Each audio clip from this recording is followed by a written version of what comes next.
I wanted to stop and talk to you about this a little bit before I get too far into it. So we're gonna do another of my like reading this and live reacting to you because I think this one is going to be really good. I'm like 30 pages in. That's all I am so far. I just had a busy day yesterday, so but this is a very easy read so far. This is, if you can't see it, this is Hell Followed With Us. It's a library copy, so it's very shiny. This is Hell Followed With Us by Andrew Joseph White. This is a YA dystopian horror. This is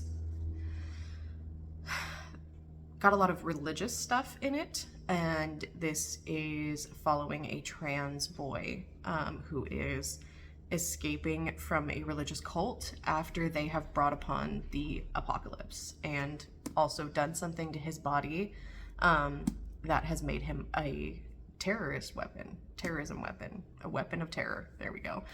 Okay, I am 25% in, which is page 97 in chapter 9, actually. Okay. I don't know how I feel about it so far. I'm trying to put aside that it is a YA book and judge it like accordingly, because it is going to read, it's weird because it's horror, but it reads a little younger, and but not in like a it's talking down to you kind of way. It's just kind of like the storyline is fairly simple so far, I think. I'm trying to figure it out. It feels like it's written for teenagers. That's not necessarily a bad thing. But I wish there was a bit more happening. There's not a lot, like, events are happening, but there's not a lot of like meat to them, I guess is what I mean. So far, Benji has met everybody at the ALC, which is called the ALC, is how they pronounce it apparently. And he has kind of made some like positive associations with some people and some negative ones with some people. So there's a couple of people that don't like him because they blame him for a boy that died on the day that he was rescued, and understandable from teenagers and even adults to do that. So understandable motivation. He's also dealing with the seraph because apparently it comes in like stages. So we get kind of like stages of this virus, and I guess the first stage is like you start like coughing up all your organs and they kind of turn to sludge to make room for new things, and I'm assuming. And then the next stage is, he describes it kind of like how toxoplasmosis affects mice brains to make them want to scurry over to cats. I just got distracted because there's a cool parasite in fish that makes it so that the fish go up to the surface and like lay on their sides so that the light reflects off their bellies, and then birds eat them, so that birds, the next like level of the parasite can like grow in the birds. And it's, yeah, very interesting. Anyway, now I'm distracted by parasites. Anyway, so it messes with your ability to control your anger. So he decided to like sneak out and go looking for a grace, and the graces are the like mutations. They're like the part ways between what he is and the people who die, I guess. He can control them, and he wants to practice controlling them so that he can practice to control the seraph, so that it won't be able to take over his emotions and make him so violently angry. I don't know how I feel about it, because Benji clearly like is starting to kind of develop feelings for Nick, but at the same time keeps talking about how they're like, he's like betrothed to Theo. And he keeps referencing this thing that Theo did to him, and we don't know what it is yet.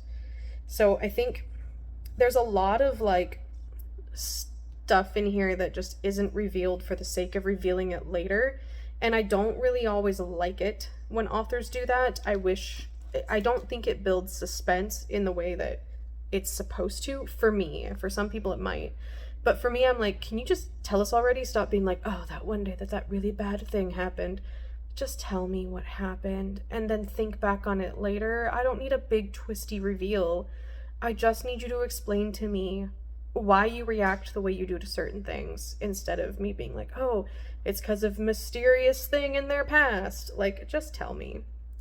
I don't know if that's just me or if that's a thing. But anyway, we've started a new part with chapter 9, and this is titled Nicholas. So, was the other one? I think the other one was titled Benjamin. Friends, I'm still only 150 pages into this. I am like tempted to put it down because I'm bored. It's not bad. I just feel bored. I'm freshly out of the shower and moisturized and pleasing with a shine. I just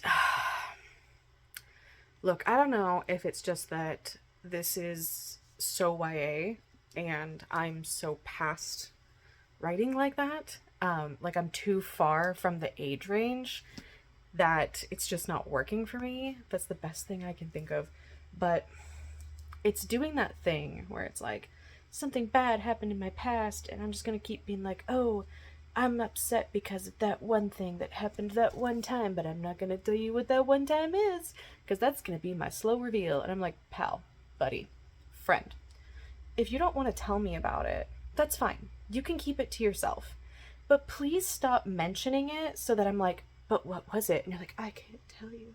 Like, you don't want to talk about it. Don't talk about it. Don't make me like grab it and like pull it out of you. I don't want to do that much work if you don't want to talk about it. It's the same thing that Dead Silence is doing to me right now in my buddy read with my brother, but that's a whole other thing that'll happen later. I skimmed to the end and I don't think it's going to do it for me, but we're going to keep going because the whole point of this was, is this book worth it? And I want to say yes. I really want to, because I think what it's trying to do is really cool and really important, but there's no meat here. There's no meat.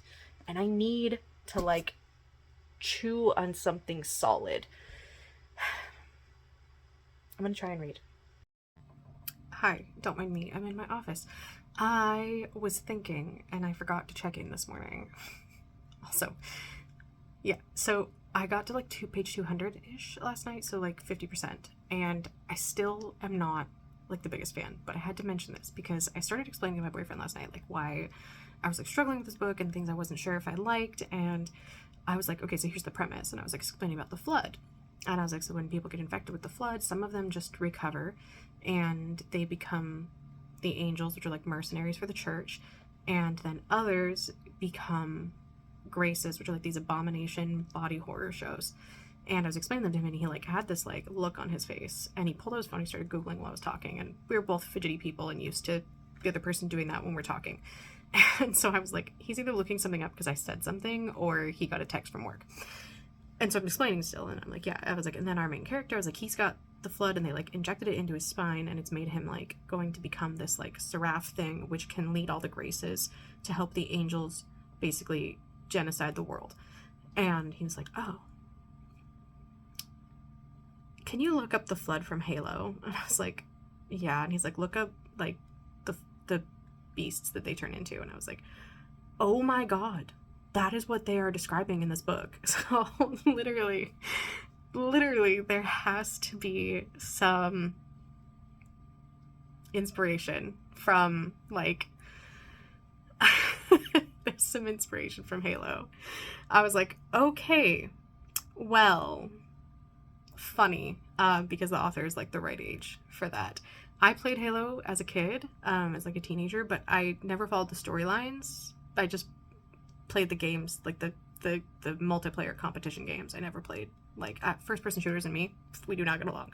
So but I just had to mention that. So and then a friend of mine on Instagram just messaged me, and he was like, he's doing the audio that he started yesterday. So, and he was like, I'm getting unreliable narrator vibes. And I was like, that's a really good point, because of how much Benji was like isolated from knowing everything in the church. Like, he's going to be unreliable with his like explanations of the world. That might make it a little easier for me, but my biggest thing is that from like early on, Benji was like nervous because of people swearing around him, and now suddenly he's like, motherfucker, god damn it, this is bullshit. And I'm like, okay. No hesitation there. Like, we had one moment where he was like, god damn it, I felt a little guilty for saying that. And I was like,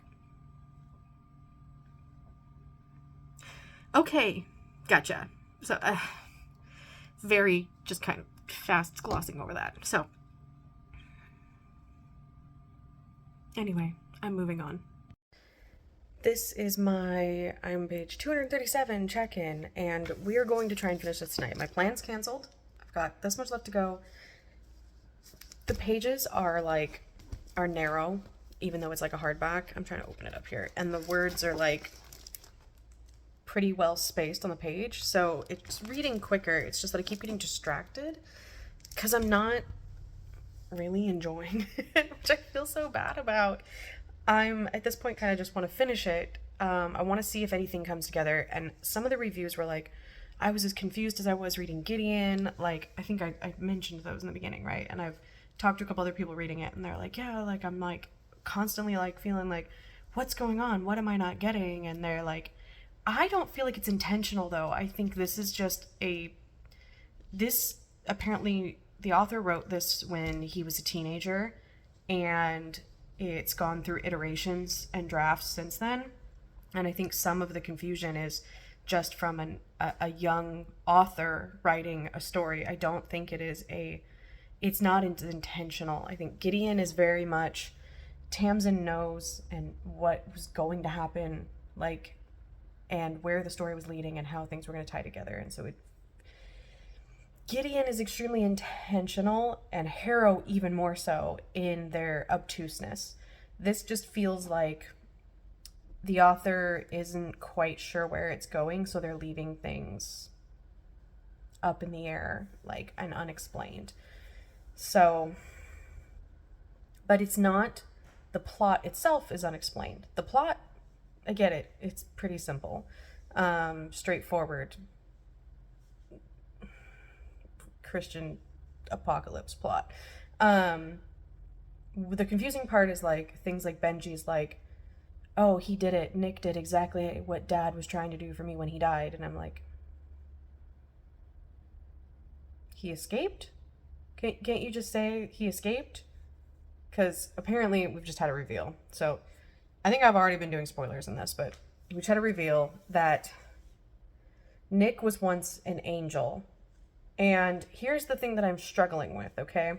So Nick is autistic and was apparently raised in a similar way to Benji by this cult. The confusing part is I don't understand why Nick would have been taken as an angel when he was so disrespected by the church and his family. That's where I'm confused. Why would there are certain parts in this world building that don't make sense. We have got mentions of how women should be subservient to their husbands and they should listen to their husbands. But when Benji's dad was trying to better his life, his mom undermined him in the church and just did whatever she wanted, and she had more power, but then was telling Benji that Benji needed to get married and act as a wife, and then would be beholden to Theo and be under Theo's rule. So why is she not under Benji's dad's rule? Like, I know there is some of that contradiction in certain families and stuff. Like, my mom definitely has the control in my family, but this is just so, when you're putting it in terms of world building in a sci-fi fantasy type universe, okay? When you're using that as world building, you need to either dismiss the contradictions.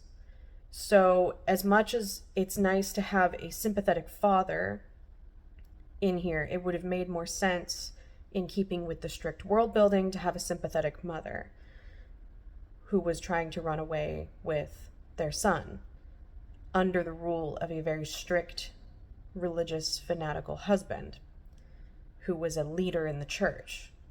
if you want to keep it where you have that contradiction, I feel like you need to point out the contradiction and use it and some of your, not your like dialogue is in your like between your characters, but the dialogue that you as an author is having with your audience as you're writing the book. Because otherwise I'm just sitting here, if I'm not familiar with this world, with the, not this world in the book, but if I'm not familiar with the contradictions that exist within the communities of people in the evangelical churches or tangentially involved, or people like my family who quit going to church and just watch the televangelists, and I'm best friends with a woman who thinks she's a prophet,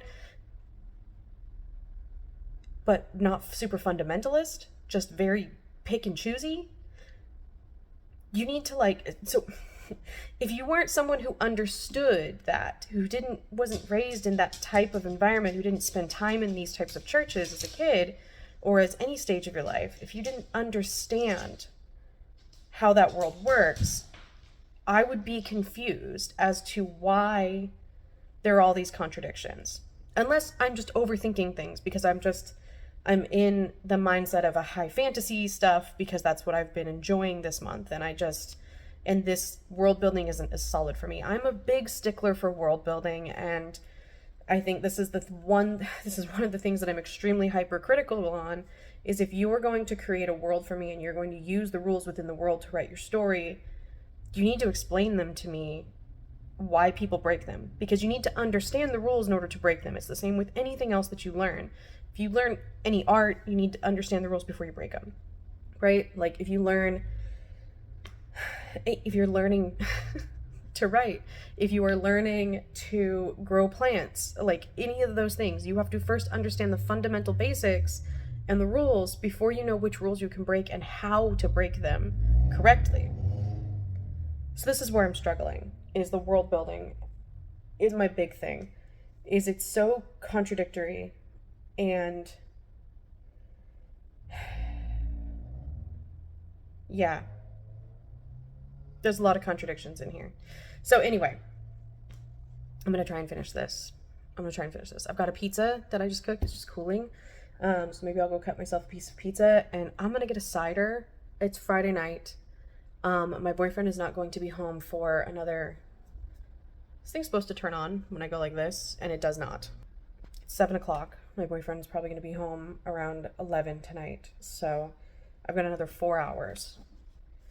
If I don't get distracted, I can probably finish the 160 odd pages in 4 hours. That's 40 pages an hour. That should be easy. We'll see how distracted I get. I realized I should check in with you and let you know what's actually happened, because I don't think I've done that, and I apologize. Okay. So, I think I told you. Bro, I don't know what I've told you. I've just been bitching about things that have bothered me. We should talk about the book, about the plot. Okay, so I don't know where I got. So let's just start. Benji has escaped. We'll start from the beginning. Benji and his dad are running from the Angels, which are the mercenary group.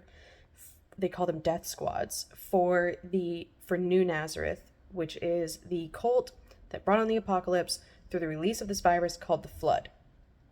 So Benji's running. His dad gets killed. That's like page 1. Okay. He gets captured by the Angels, and they're leading him back to the church, Reformation Church. I can't remember the name of it, but it's an evangelical church where they're going to have him picked up. And in this church is the source, essentially, of this virus. Okay, but we don't learn that till a little bit later. So this church is important, and one of the guys in the group realizes they're a little bit off course. They get ambushed by these kids. A bunch of people die, including one of the kids from this group that ambushed them, and the rest of the Angels, and a Grace, which is the non-religious people call them abominations. They are just that. It's a specific way that the virus mutates certain people, which I think I mentioned because I said this kind of sounds a little bit like Sister Maiden Monster. So then Benji gets brought in to this group that led the ambush. It's a group of kids from a LGBTQ plus teen center, and they have been using the center as their base, and they have survived by leaning on each other. It's been 2 years since the virus was released. So Benji ends up working with them, becomes part of their watch, and what they do is they go out and they take down packs of angels, and they bring a sign of each kill, which is the left ear, from each of the bodies to this group called the Vanguard. These are like people who are preppers and doomsdayers, essentially, who are for some reason not religious, but most preppers I'm aware of are pretty evangelical. So anyway, maybe that's just where I live. So it's these group of preppers who, even though they've got all the guns, are too afraid to go out and kill the angels themselves. So they reward the kids for killing the angels and bringing back proof of the kill with food, water, medical supplies. The fact that these are adults relying on children is wild, but I'm not surprised. Don't get distracted, Tiff. Keep going. The reason they're killing these angels is because the angels are going through the cities and they are wiping out all of the non-believers and then literally stringing them up, like, on bridges and shit, like leaving them for dead, like strung up as a sign. So these Vanguard people want to get rid of the angels for an unknown reason. We don't know really a lot about them. They're just kind of there to serve as... I'm assuming they're going to come up as a hand of God. So anyway, after one of these meetings, Nick, who is the leader of the kids at the ALC, is like, hey, Benji, we're going to go attack that Reformation church because we're close by and we know an angel group is coming. We want to wipe them all out. And so since Nick knows that Benji can talk to graces, he needs Benji to help him turn the grace against everyone in the church. So the Watch, which is Benji and everyone else who we actually know a name of in this book, apart from Alex, pretty much the only names we know. So, excuse me. So they all go and they end up wiping out a group of people who are offering themselves up to become an angel, where they have to offer themselves to this flood root and ingest it to be infected with the virus. And if they survive, they become part of the death squad. So instead, the grace turns on them and kills everybody. And that's when Benji realizes that Theo, his fiance, is there in the church. And he tells him to stay and he'll bring him some food and water. So he visits him like twice. And on the second night he visits him is right after Alex and Benji have a fight. Nick and Benji have a fight because Nick was calling Benji an it, referring to the Seraph and saying that the Seraph was just using Benji as like a disguise and it was really the Seraph leading the body. So he was referring to Benji as an it. Benji got upset, went to go see Theo, and when he came back, the ALC was on fire, and now all the kids have moved to a bank, and they're living in a bank. And I'm very unclear about that because it was suddenly like, oh, I climbed in through the bank window, and I was like, you were just in the ALC? What the fuck happened? Very confused on the scene-to-scene transition. So, that's where we're at. Benji and Nick have reconciled because we found out that Nick was actually in one of the death squads. He has apologized to Benji. Benji has apologized to him for being a Seraph. Oh, and saying that Nick was being just like his mother, which he kind of was. That's where we're at. And I'm over it. This is one great idea, not so great execution. Okay, so I've gotten more distracted than I expected. Ended up in a long conversation with someone about the Live Ship Trader series. Current obsession. Anyway, I'm gonna make myself I have a Cricut, and I have a tie-dyed canvas bag that needs something on it, and I think I'm gonna do something. I think it might be too long, but I'm gonna figure out a way to do Team Throw Kyle to the Serpents. I'm gonna figure out a way to put it on there. I think I can do it in block letters, and it'll be readable. Team Throw Kyle to the Serpents, and then a serpent. It'll be fun. I'm gonna do it. Anyway, I have 100 pages left. And Benji has just revealed to the ALC, the ALC group, that he is the seraph, what the seraph is. He did it much more succinctly than I did when I was giving you the synopsis. Um, he actually basically gave us a synopsis. It was kind of funny. He says, I'm turning into abomination, a grace. I grew up in New Nazareth. I was an angel. I ran away, but before I did, they infected me with a special strain of the flood that's turning me into a grace called seraph. It actually can control other graces, talk to them, ask them to help. So seraph is really, really important to the angels, and they're not going to stop tearing apart the city until they get me back. So I'm going back to New Nazareth, I say, and if you'll help me, I'm going to burn it to the ground. So that's the plan. And everyone claps. Like, literally. So, I cut out all the stuttering and stuff for you in when I was reading that. That's why I paused for a second to be like, I'm cutting out the stuttering, but I was like, I'll just say it at the end. So, I'm about to start chapter 26. This is Theo's perspective. So, my friend on Instagram who was like, I think Theo's either a hallucination or a trap. I was like, oh, trap. He's a trap. 100%. He's a trap. He probably was. He probably knew about the fire, and so Benji wants to murder him. Just run him through. So now we're getting his perspective, and since we're going to be in his perspective, we can actually find out if he's really been cool with Benji being Benji the whole time, or if he wants Benji to not be themselves. So, we're going to find out. Okay, so Theo was a trap indeed, but he's torn. He's so torn because he loves Benji, but he wants Benji to die so that they can all go to heaven. He accepts Benji as a he, but also fully buys in to the rest of this, and I'm struggling with that. Like, there's no reconciliation between the two in the text, and I need there to be some in the text.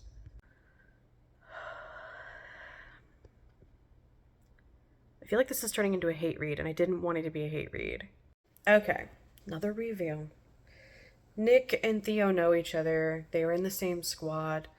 There's this whole thing about how the leader-ish person of Theo's squad lost it and killed everyone, left Theo alive and offered him to come with him, and Theo said no. And so Theo lost his angel wings because of that, which is like a tattoo in the back. I guess they carved it out of him. Like, they carved the tattoo out, which sounds brutal and pointless because you would still have the scarification. Anyway, yeah, so we just got the reveal that that was Nick's squad. And so Benji's like, he should have killed him. Woo, big reveal. I'm hate reading now. I'm going to try to be gentle because I know this book is so impactful for so many people, but I feel like I need more. Again, as I said before, there is no meat. There's no sustenance here. It's also surface level, and it does definitely feel like an angry teenager wrote it, and I feel for them. And maybe if I was a teenager, I would get more out of this, but I'm just wanting. I'm left wanting. You have brought me here and offered me this big, huge buffet and left me fucking wanting. Okay, there's a line that I will give credit, and I gave credit earlier, but I didn't record it because it was late last night. But Benji is like, he's transforming, he's suffering, he's feeling a lot of pain, and he says, he like is internal monologue, italics, like praying to himself, and he says, please God, if you prove your existence by making this stop, I swear I'll follow you for the rest of my days. Had that thought. I think everybody, so many people who've questioned their religion have had that thought. And then he said, the narrator says, then of course proof that mom has dug faith into me like thorns under my skin, like a tattoo I can't carve off, like trauma. Even when my chest splits open the next second, I think, but he still might be real, and I'm just too broken to feel it. It's my fault.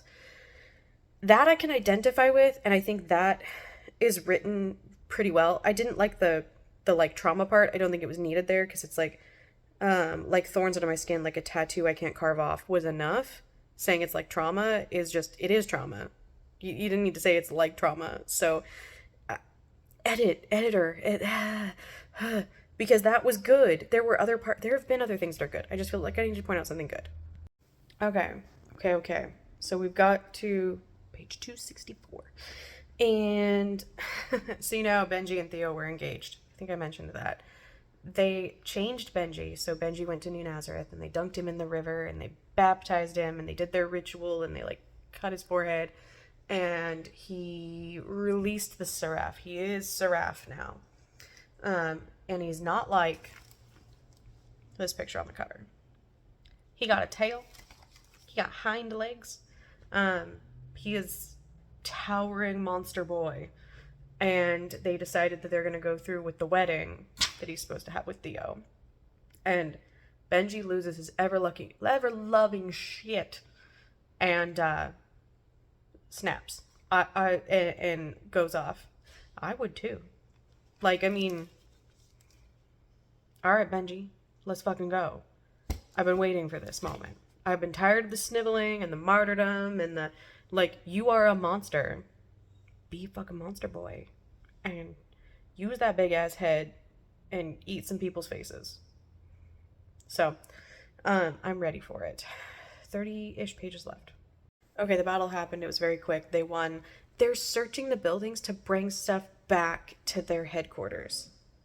Instead of staying here, they're abandoning things. They're like, we decided we'll search a few buildings for supplies to bring back to the Elk to tide us over until we decide what to do. Yo, this is a post-apocalyptic world. If you don't protect your shit, somebody else is going to take it. What is going to stop the Vanguard from, like, figuring it out and coming in and taking all this shit that they just left? This is why you can't put teenagers in charge of shit. That the lack of a frontal lobe, like, is real and important. Like, why the fuck are they leaving shit? Okay, we're done. I need to sit on it for a minute.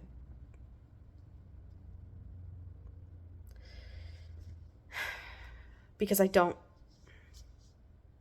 know.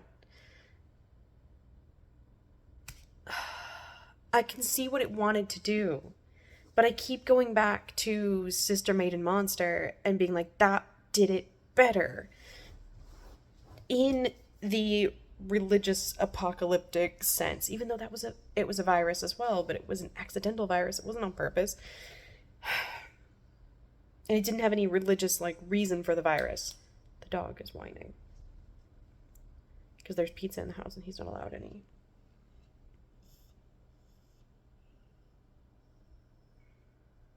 Yeah. This is what I've been dealing with for the last 3 hours I've been trying to read. So I think to get my thoughts together, I need to, like, actually put my thoughts together. Hi. Okay, so I was about to edit this and realized I never, like, wrapped it up at the end. So I think my final thoughts on Hell Followed With Us by Andrew Joseph White is that it is definitely worth the read for the right person. So for me, I didn't get out of it what I wanted or what I was expecting based on reviews and the synopsis. There wasn't enough meat in it for me. I think it didn't go deep enough. But I was talking to a friend on Instagram at A Bookish Drew who posts some really cool review pictures and stuff. If you want more people to follow on Instagram, he's pretty cool. And he read it around the same time I did. He did the audio version. And so he got through it a lot quicker than I did. So we finished on the same day. And we were talking about it because for him, he had some issues with it, and it was like a 3.5 for him is what he said he settled on, but it was leaning towards a 4. I settled on a 2.75, and we had issues with kind of the same things. So since this has been full spoilers, like my issues, I've said along the way where the inconsistencies with the church and not addressing those inconsistencies, like having them in there is fine, but because they exist, but pointing them out, like if you are not familiar with that world, you have to explain why there are like inconsistencies in your world building for your readers who might not be familiar with your world, even if it's based on a real world thing, because that is such a niche like culture in America. So that's one of my big issues. The other one was the relationship between Nick and Benji did not feel earned to me, and Drew said the same thing. It didn't feel earned to him, and he gave it a little more leeway than I did.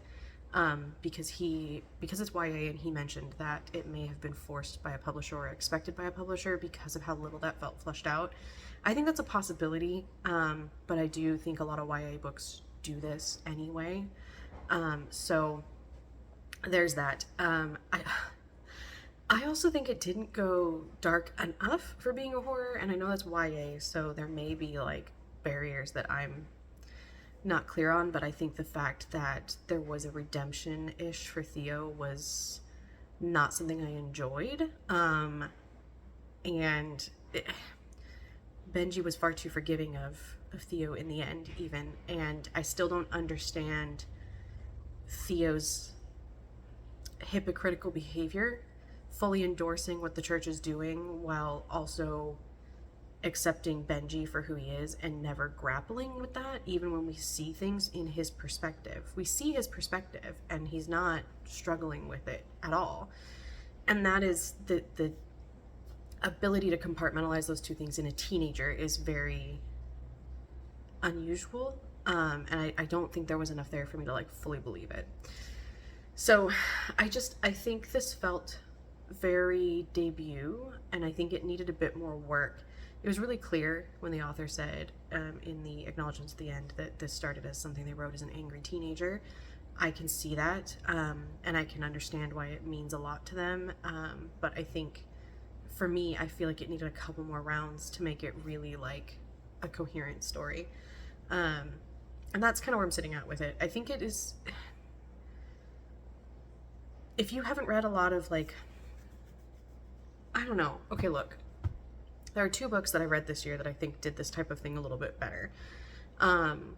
One of them is Sister Maiden Monster, and I've recommended this a couple of times in this video. It does not have the trans element to it, but we do have like some of the religious overtones to it. It's not a virus started by a church, but there is religious stuff in the story itself, especially in the last part, because it's in 3 parts, follows 3 characters.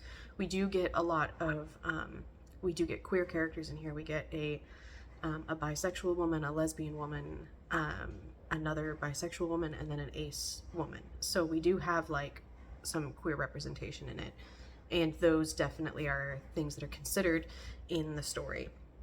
And then the other one that has a lot of religious undertones to it, a lot of religious aspects to the story, and deals with trans characters is The Woods All Black by Lee Modello.